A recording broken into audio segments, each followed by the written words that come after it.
लीजिए, देखिए इस चीज़ में जो है ना, आज के बाद किसी को समस्या नहीं होना चाहिए। अगर किसी को समस्या हो रहा है बताइए मत, बोल रहे हैं अगर समस्या हो रहा है इसका मतलब आप लोग ध्यान नहीं दिए। और अगर आपको आज के बाद भी अगर दिक्कत है तो ये शर्म की बात है, क्योंकि ये तीसरा दिन चल रहा है सेम ये चीज़, ठीक है। और 3-3 दिन पढ़ाने पे और अगर आपको दिक्कत है वो भी इतना कम, तो फिर समझिए कि कितना बड़ा समस्या है फिर, ठीक है। आपको सिर्फ यही नहीं पढ़ना है, कितना सारा सब्जेक्ट है आपके पास, 5-6 सब्जेक्ट है, सभी को आपको याद करना है, अभी हर क्लास में।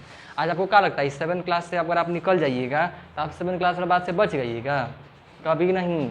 7 क्लास पढ़ना ही पड़ेगा, तभी आपसे कुछ निकलने वाला, नहीं तो कुछ नहीं निकल पाएगा, समझे। जो यूपीएससी वगैरह का एग्ज़ाम तैयारी करता है ना, शुरुआतें करता है 6 क्लास से पढ़ना। 6 क्लास का एनसीईआरटी पकड़ता है, 6 पढ़ेगा, 7 पढ़ेगा, 8 पढ़ेगा, 9 पढ़ेगा, 10 पढ़ेगा, 11 पढ़ेगा, 12 पढ़ेगा। ये सारा इस 6 से लेकर 12th क्लास, ये 6 क्लास को पहले पढ़ता है, तब जा कर के एडवांस बुक लेगा या फिर कोई कोर्स परचेज करेगा, और वहाँ से फिर 1 साल कोर्स को पढ़ने में लगता है। इसकी तैयारी में जो है ना, अगर बढ़िया से ढंग से तैयारी करता है तो 1 से 1.5 साल समय लगता है। मिनिमम 1 साल चाहिए होता है पूरा कोर्स पढ़ने में, और मिनिमम 6 महीना चाहिए पूरा ये पढ़ने के लिए। जैसे बड़ा है तो इंसान, हम लोग जल्दी पढ़ लेंगे ना, जैसे आप लोग को पढ़ने देंगे तो आप लोग को एक के क्लास को पढ़ने में 1 साल लगता है, लेकिन हम लोग 1 महीना में 1 क्लास ख़त्म कर देंगे, 1 महीना में आराम से। जैसे 6 क्लास है तो 1 महीना में आराम से 6 क्लास पढ़ लेंगे, 7, 8, 9, 10 जो भी है सब 1-1 महीना में आराम से ख़त्म कर देंगे। यानी कि अगर सिर्फ बात पढ़ने का हो तो आराम से 15 दिन में ख़त्म, 15 दिन में 1 क्लास ख़त्म। एक क्लास खत्म करने मतलब 4 गो बुक पढ़ना है, एगो साइंस का पढ़ना है और 3 गो आपका अलग अलग पढ़ना है, एसएसटी वाला पढ़ना है, 4 गो बुक बस पढ़ना होता है। तो 4 बुक को अगर एक हफ्ता में करें तो 1 महीना में पढ़ता लगता है, लेकिन और जल्दी कर देंगे तो और जल्दी हो जाएगा। मतलब समझिए कि 2 से 3 महीना में टारगेट होता है, बट फिर भी 6 महीना लेके चला जाता है। तो 6 महीना में पूरा आपका 6 से लेकर 12 तक पढ़ना होता है, और फिर जा करके या तो सेल्फ स्टडी अगर आपको करना है तो एडवांस बुक लेके आ जाइए, बड़ा बड़ा जो सजेस्ट करता है सब टॉपर लोग, या उस बुक से तैयारी कीजिए खुद से करना हो तो, और नहीं तो कोई कोर्स खरीदिए। 1.5 साल तैयारी में लगता है, और 1.5 साल तैयारी के बाद फिर इंसान घुसता है प्रैक्टिस के दुनिया में, फिर प्रैक्टिस करना चालू करेगा, है ना। पिछले प्रीवियस ईयर क्वेश्चन को देखेगा कि किस तरह के एग्जाम में क्वेश्चन आ चुके हैं, फिर उस हिसाब से फिर पूरा का पूरा अपना प्रॉपर अपना नोट्स बनाता है, सेल्फ सेट का प्रैक्टिस करता है। करते करते करते करते अगर उसका नॉलेज अच्छा निकल के आ गया तो एक ही बार में निकाल लेगा, नहीं तो 2 बार या 3 बार, किस्मत साथ नहीं देगा, बकई फालतू पंक्ति में पढ़ाई करेगा तो कभी नहीं निकलने वाला है, ठीक है। तो ईमानदारी से चाहिए होता है समय, ठीक है। तो बस हम ये कहना चाह रहे थे कि अगर आप आज 8-7 क्लास को इग्नोर कर देते हैं तो ये ऐसा कभी नहीं होगा कि आप इससे बच जाइएगा। बचिएगा कब? जब आप पढ़ाई छोड़ दीजिएगा, तब पढ़ाई छोड़ दीजिए, बच जाइएगा, कोई टेंशन नहीं। लेकिन अगर आपको पढ़ाई छोड़ने का उद्देश्य नहीं है तो आपको ईमानदारी से पढ़ना चाहिए। इससे क्या होगा ना कि आपका लोड कम होगा। यही चीज़ को आप बाद में याद कीजिएगा, तो जितना समय आप बाद में इस चीज़ को याद करने में लगाइएगा उतना में आप कुछ और अच्छा याद कर लीजिएगा, है कि नहीं। जैसे अगर आप मान लीजिए 7 क्लास नहीं पढ़े तो आपको फिर से 7 क्लास पढ़ना पड़ेगा, और अभी से आप अच्छे 7 क्लास पढ़े हुए तो आपको 7 क्लास में कम खाली रिवीजन करना पड़ेगा, बहुत ही जल्दी पढ़ लीजिएगा। जहां आपको 1 महीना लगने वाला था वहां पे आप मात्र 2 से 3 दिन में कर लीजिएगा। तो बाकी के 27 दिन बचेगा ना, मान लीजिए 20 दिन बचा, तो 20 दिन में आप कुछ नया याद कीजिएगा, और वही एग्ज़ाम में मान लीजिए आ गया और उसी की वजह से आप पास हो गए। किस्मत को कुछ नहीं कहा जा सकता है, कब क्या कैसा होगा। तो पढ़ने आए ही हैं, ईमानदारी से पढ़ लेंगे, है कि नहीं। समय तो आप दे ही रहे हैं ना, यहाँ पे तो आपका मेन उद्देश्य पढ़ना ही है। तो पढ़ने आए ही हैं, अच्छे से पढ़ लेंगे, क्या दिक्कत है। कुछ अलग काम थोड़ी करना है आपको, हम बस वही करने बोल रहे हैं जो आप यहाँ करने आए हैं, कुछ अलग चीज़ नहीं करने बोल रहे हैं। आप जो यहाँ करने आए हैं हम वही आपको करने बोल रहे हैं, और वही नहीं कीजिएगा तो फिर तो समस्या है। जैसे बात करते हैं तो आप बात करने नहीं ना आए हैं, बात तो आप बादों में कर लीजिएगा, छुट्टी के बाद, छुट्टी के पहले, स्कूल में बहुत समय है आपके पास, ठीक है। तो अभी समय है पढ़ने का, तो पढ़ने पर ध्यान लगा लीजिए, ठीक है। चलिए जल्दी से, तो आज याद हो जाना चाहिए, छुट्टी तक हो जाएगा ना। हम फिर से सवाल करेंगे, कितना? 2 गो, और मालूम होना चाहिए, ठीक है ना। पाउडर हो जाएगा ना। हम 2 आदमी से सवाल पूछेंगे, 4 सवाल करेंगे, 2 गो और 2 गो, ठीक है। ठीक है, देख लेंगे लास्ट में, आप लोग लास्ट में आएंगे। 3 आदमी से तो पक्का पूछेंगे, ठीक है ना। और किनको धरे? चलिए ठीक है, देख लेते हैं हम लास्ट में। 3 गो के बाद समझ में आ जाएगा, वो चेहरा देख के समझ आता है किसका मन में डाउट है, समझ में आ जाता है, ठीक है। चलिए शुरू करते हैं हम। तो सबसे ऊपर क्या है जी? ठीक है, अब सुनिए, जब हम शुरू करते हैं तो कोई ना कोई कुछ बुरे लगता है। आप अच्छा बोले, ये खुशी की बात है, आप पूरा बना लिए, सोचिए कितना आगे हैं। चलिए, तो सबसे ऊपर क्या है जी? संविधान। संविधान को इंग्लिश में क्या बोलते हैं? कॉन्स्टिट्यूशन, है ना, कॉन्स्टिट्यूशन। इसका स्पेलिंग क्या होता है? CONSITA TU।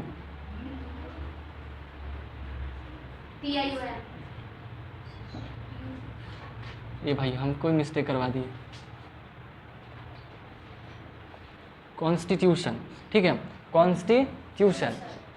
कॉन्स्टिट्यूशन यानी हिंदी में संविधान। संविधान को क्या बोलेंगे? कॉन्स्टिट्यूशन।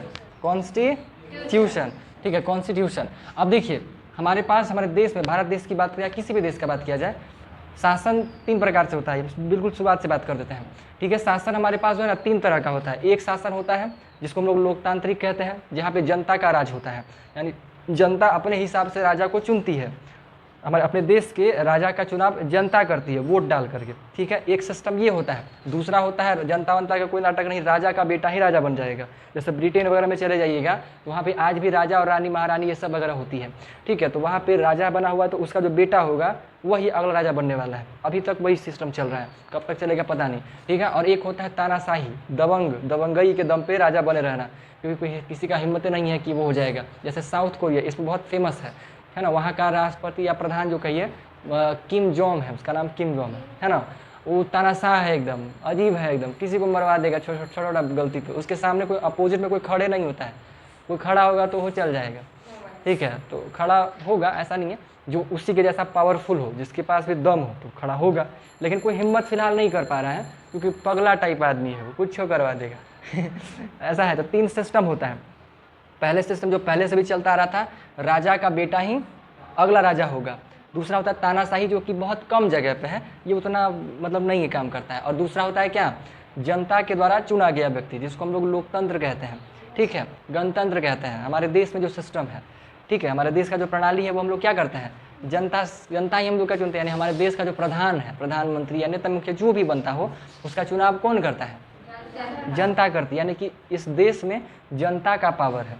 हमारे देश में पावर किसके पास? जनता के पास। जनता चाहे तो सरकार बनाएगी या सरकार गिराएगी, सब जनता के पास में पावर है। इसलिए देखिए नेता लोग जनता लोग को भगवान मानेंगे, है ना। लेकिन जहाँ पे राजा का शासन चलता है वहाँ पे जनता राजा को भगवान की तरह मानती है। वहीं पे सिस्टम बनाया गया था ना कि राजा जो भगवान का रूप होते हैं, ऐसा लिखा गया था। और लोग यही मानते थे कि राजा का आदेश यानी भगवान का आदेश है, ठीक है, ऐसा मान्यता था। लेकिन हमारे देश में जनता भगवान है, मंत्री नहीं। मंत्री लोग को इज्जत उतना थोड़ी मिलता है, बट हाँ एक लेवल पे है, पद पे है, तो उनको सम्मानित करना ज़रूरी होता है। अपने सीनियर को, अपने राजा को हम लोग सम्मानित नहीं करेंगे तो ये अच्छी चीज़ थोड़ी है, नुकसान का ही चीज़ है ना। अगर हम लोग अपने ही, जैसे मान लीजिए सिंपल सा बात करें, अगर आप अपने घर में अपने पिताजी को सम्मान नहीं दीजिएगा तो आपके पिताजी का इज्जत रहेगा नहीं। पड़ोसी वाला भी उनको बजा के चल जाएगा। मतलब एग्जाम्पल दिए हैं, कोई होता है, कोई अपने बापे से खिसियाइल रहता है, चिड़ियाइल रहेगा, तो जिए मरे उसको फर्क ही नहीं पड़ता है, ऐसा होता है। कई बेटा को देखे वो अपना पिताजी को मारता है दौड़ा के, ठीक है। यहीं पे हम देखे थे कुर्थौल में ही, बाप उसका रात का सीन था, 10 बजे रात में बेटवा उसको मार रहा था, भाग के आके छिप गया था। हम लोग के घरवा के पीछे अमरूद का पेड़ था, वहाँ पे छिपा हुआ था, खोज लिया, खोज के निकाल के मारा, अपना बूढ़ा बाप को मारा। तो ऐसा भी होता है बेटा लोग। और देखिए पिताजी कोई जो गलती कर दे, अच्छा करे बुरा करे, लेकिन उस तरह का हरकत तो नहीं करना चाहिए, ठीक है। अलग अलग तरीका होता है। रामायण में कहा गया है ना कि पिताजी अगर दुराचारी भी हैं, आपके दुष्ट भी हैं, आपसे बुरा व्यवहार करते हैं, आपको बचपन से नापसंद किया, आपको मारते पीटते हैं, कितनों ही दुष्ट व्यक्ति काहे नहीं हो, फिर भी आपको उनको सम्मान देना चाहिए, ठीक है। अगर आपको उनके साथ नहीं रहना है तो ठीक कर रहे हैं जी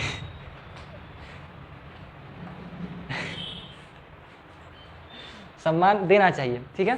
खैर अब हम लोग बात करते हैं अपने पॉलिटी का। वही बात पॉलिटी का ही चल रहा था, उनसे पूछिए वो बताएंगे। शुरू करें? नहीं है, हाँ जी ही करने लगते हैं। ही नहीं कीजिएगा, अब हाँ करना है कस के एकदम, ऐसा करना है कि पूरा क्लास गूंजे। बताइए अब नहीं, अब भाई देखिए 5:30 बज चुका है, ठीक है, आप लोग का लेट हो जाएगा, इसलिए ध्यान देना है। शुरू करते हैं। कल तक जहाँ पे छोड़े थे वहाँ से आगे बढ़ना है, तो थोड़ा सा पीछे वाला का रिवीजन कर लेते हैं। आप लोग से सवाल पूछे, हम उसी से संबंधित देखते हैं आप लोग कितना याद है, देख लेते हैं। डाउट बताइए आप ही पहले, बताइए आप ये बताइए एमएलसी का फुल फॉर्म क्या होता है? मेंबर ऑफ लेजिस्लेटिव ठीक है, थोड़ा प्रैक्टिस कर लीजिए अच्छे से बोलने का, काहे गड़बड़ाते हैं? तो क्या दिक्कत है, आपके लिए छोटा बना देगा। सब बड़ा आपको इस तरह क्योंकि आप प्रैक्टिस नहीं किए हैं। प्रैक्टिस करने के लिए क्या बड़ा क्या छोटा, कामचोर लोगों के लिए ही ये सब समस्या होता है। जो मेहनती है उसको ये सब कभी प्रॉब्लम ही नहीं दिखाई देगा। ठीक है, इस तरह का प्रॉब्लम सबको सुनाई नहीं दे सकता, दिखाई नहीं दे सकता है। ठीक है, अरे दो पेज आप लोग नहीं लिख रहे हैं, आगे बढ़ा दिए। अब मत लिखिए, बाद में। सर ये मेहनत कर रहा है सर, बोल नहीं समाज कर रहा था, अभी मेहनत कर रहा है। गलत टाइम पे वो सब काम नहीं करना है, सही काम को सही समय पे करना है। देखिए दोनों भाई बहन का वही हाल है।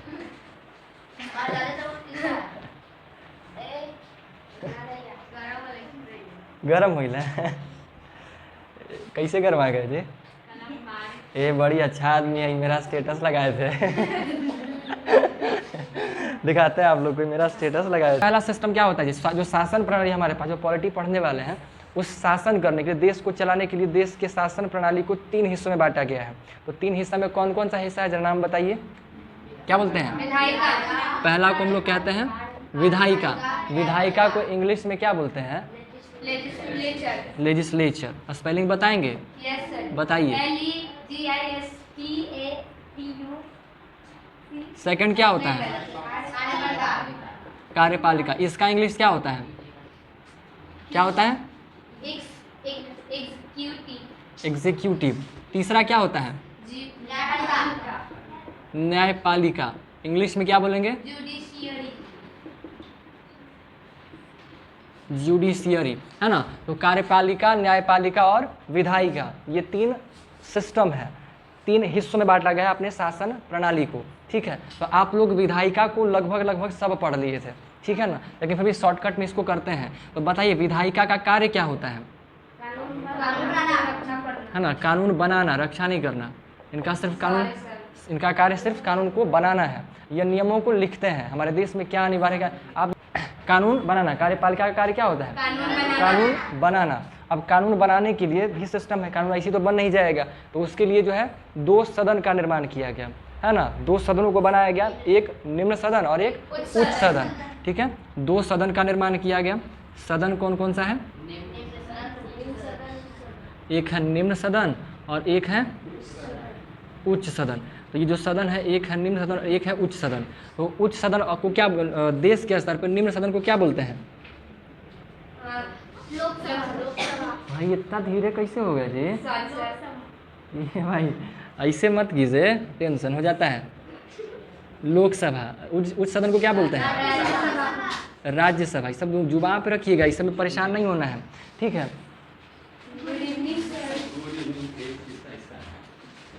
आगे देखिए, ये हो गए लोकसभा और राज्यसभा। इसके अलावा और कौन होता है?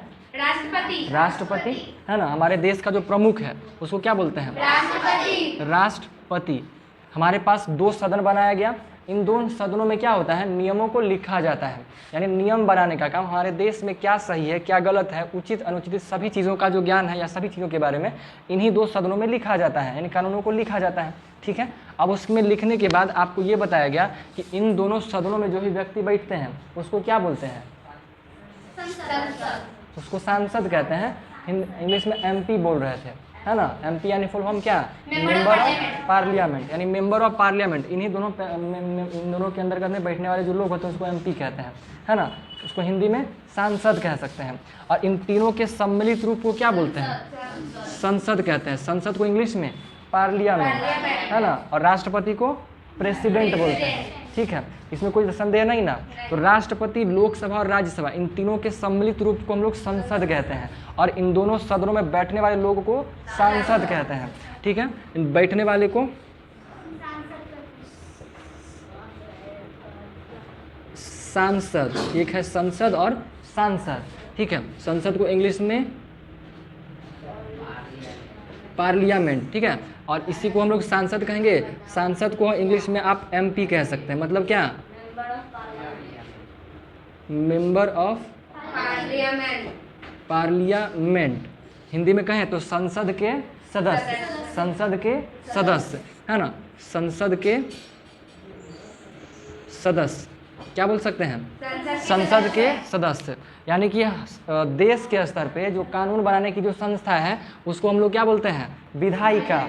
विधायिका जो कानून बनाती है उसके लिए हमारे पास दो सदनों का निर्माण किया गया है। एक है लोकसभा जिसको जो निम्न सदन के अंतर्गत आता है, और एक होता है राज्यसभा जो कि उच्च सदन के अंतर्गत आता है। ठीक है, इन दोनों सदनों में जो लोग बैठते हैं उसको क्या बोलते हैं, सांसद कहते हैं। ठीक है, इंग्लिश में मेंबर ऑफ पार्लियामेंट। तो तीनों के सम्मिलित को क्या बोलेंगे, संसद, संसद या पार्लियामेंट। संसद और सांसद दोनों में ध्यान से बोलना है, बस एक आ और अ का फर्क है। संसद इन तीनों के सम्मिलित रूप और सांसद इसमें बैठने वाले लोग, है ना, मेंबर ऑफ पार्लियामेंट। समझ में आया ना। आप लोग को इसके सीटों की संख्या बताए थे, तो बताइए लोकसभा में कितने सीट हैं, 543, है ना, 543। पहले 545 था। क्यों? क्योंकि हमारे देश में दो जो सीट बनाया गया था वो एंग्लो इंडियन के लिए बनाया गया था। कहीं कहीं एंग्लो इंडियन भी लिखा मिलेगा। वो कैसे लोग थे, वो लोग जिसके माता या पिता एक भारतीय और एक विदेशी था। ठीक है, ब्रिटेन का या कहीं का भी, तो एक माता या पिता विदेशी और एक माता पिता, यानी दो होता है, एक माता होता है एक पिता होता है, दोनों में से कोई भी, एक वो विदेशी और एक वो यहाँ का, तो उन दोनों से जन्म में जो बच्चा होता था ना, अब वो समझ में नहीं आता था, उसको भारतीय कहें उसको कि उन्हें के कहें, है ना, दो अलग अलग देश का है, तो उसको क्या बोलिएगा, कहाँ कहाँ का लड़का होगा वो, माँ यहीं की, माँ भारतीय है और बेटा अंग्रेज का है, बेटा नहीं बाप। हाँ बाप अंग्रेज का है, सॉरी। तो बेटा कहाँ का होगा, किसको क्या कह सकते हैं, तो वो उसको अलग कैटेगरी बनाया गया जिसको एंग्लो इंडिया कहा गया, एंग्लो इंडियन कहा गया। ठीक है, तो दो वैसे व्यक्तियों का भी संख्या हमारे देश में अच्छा खासा था, तो 2 सीट वैसे लोगों के लिए बनाया गया था। लेकिन 2019 में एंग्लो इंडिया को हटा दिया गया, यानी उनके जो 2 सीट था ना उसको हटा दिया गया कि अब एंग्लो इंडिया हमारे सदस्य में नहीं रखा जाएगा, क्योंकि उनका संख्या थोड़ा सा कम गया, संख्या कम गया, बहुत ज़्यादा हद तक है नहीं, उससे कोई खास फर्क पड़ेगा नहीं, तो उसको हटा दिया गया। अब हमारे पास हमारे देश में पूर्ण रूप से भारतीय लोग ही बैठते हैं हमारे संसद में, कोई विदेशी व्यक्ति या एंग्लो इंडियन वगैरह आके नहीं बैठता है। तो सिंपल सा क्या याद रखना है कि लोकसभा में सीटों की संख्या कितनी है, 543। ये सीट मतलब क्या हो गया, 543 लोग चुन करके जाएंगे अलग अलग देश के हिस्सों से। भारत हमारे पूरे देश में कितने राज्य हैं, 28 राज्य हैं, जिला नहीं पूछे, 28 राज्य है। और यूनियन टेरिटरी कितने हैं, यूनियन टेरिटरी केंद्र शासित प्रदेश 7 है, 8, 28 राज्य और 8 केंद्र शासित प्रदेश, है ना। इन सभी हिस्सों से चुन करके लोग जाते हैं और यहाँ पे बैठते हैं। सभी सांसद अलग अलग देश के हिस्सों से जाते हैं और जा करके वहीं बैठते हैं, उन्हीं को हम लोग क्या बोलते हैं, वही 543 सीट, यानी 543 लोग वहाँ पे जा करके बैठेंगे। ठीक है, कौन सी देख रहे थे, इन्हें देखिए। अगला देखिए, राज्यसभा में कितने लोग होते हैं, 245। ठीक है, तो राज्यसभा में सीटों की संख्या कितनी है, 245। और लोकसभा में कितने हैं, पानी। सही बोले आप, आइडिया अच्छा है। गुस्सा जब आए ना तो पानी पी लेना चाहिए। एगो गुस्सा कंट्रोल करने के लिए एगो ये आता है, क्रीम आता है, इंसान यहाँ पे लगाएगा तो ठीक हो जाएगा। हाँ तो आता है, बहुत कहीं भी मिल जाता है, होता है एक तरीके, हमको नहीं पता। अभी इतनी होगा सब क्रीम लगाने की जरूरत पड़ेगा ना, वो सब लगाना किसको, जिसका गुस्सा कंट्रोल नहीं होता, जिसका बीपी हाई हो जाता है, किसी इंसान का ब्लड प्रेशर जब हाई होता है तो बड़ा कस के खिसियाता है। हाँ, तो अभी नहीं होता है, अभी हैबिट है।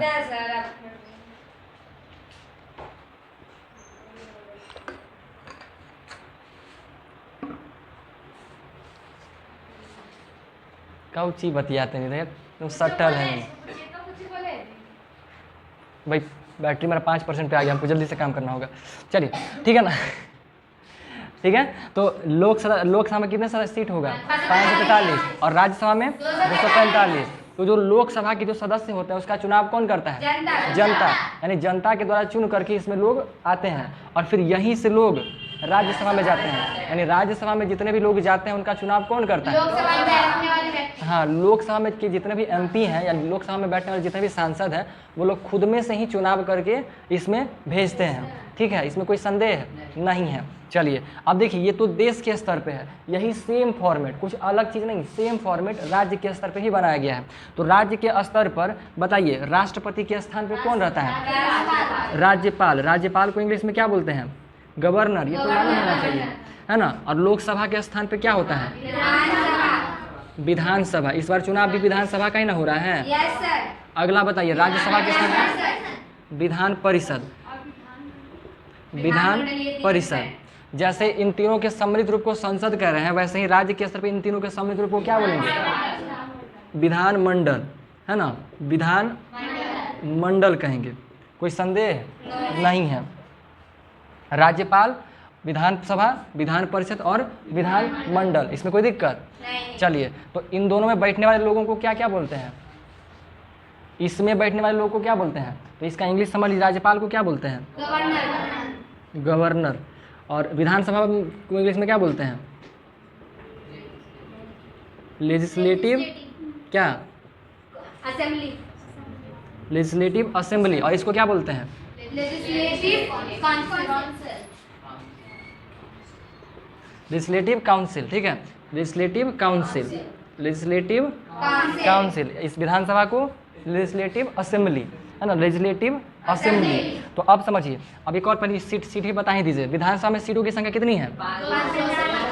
500 नहीं, 245।